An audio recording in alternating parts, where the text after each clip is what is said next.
Yani kila ukizunguka sasa hivi ukienda kwenye mtandao wa Instagram kwenye akaunti ya Haji Sande Manara unakutana na posti ya Wallace Karia ambaye ni rais wa TFF, na mpaka muda huu Haji Sande Manara ameamua kumpachika jina na kumpa jina jipya rais Wallace Karia na kumuita ni tapeli, kwa sababu jumla kiuhalisia tunafahamu Yanga ilikuwa inadai pesa kiasi cha jumla yote ilikuwa ni shilingi milioni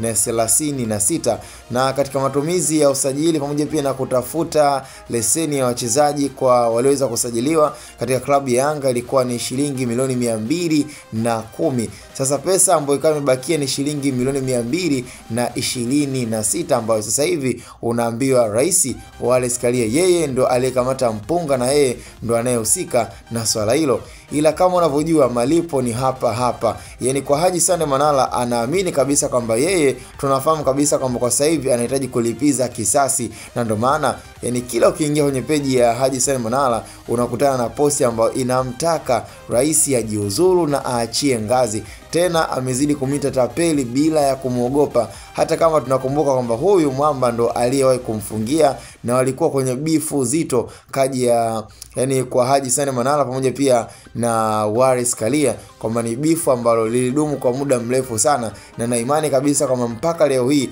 tunaona Haji Sande Manara amekuwa akimkandia tena rais wa TFF ni kutokana kabisa kama bado ana kitu na ana kinyongo kwenye nafsi yake, na ni bifu ambalo litaendelea kudumu mpaka itakavyoweza kujulikana, kwa sababu sitaki kuamini kwamba ikatokea kweli rais amejiuzuru kwenye kiti na kuwa katika nafasi ambayo tunajua ni nyadhifa kubwa, na ikatokea ameendelea na maisha yake mengine, lakini still hatokuwa na upendo wa kusema kabisa kwamba aendelee kuongea na Haji Sande Manara, bali hili bifu kati ya Haji Sande Manara pamoja na rais wa TFF ni bifu ambalo haliingiliki na mtu, na ni bifu ambalo limekuwa ni zito na lililoweza kudumu ndani ya muda wa miaka mingi sana. Sasa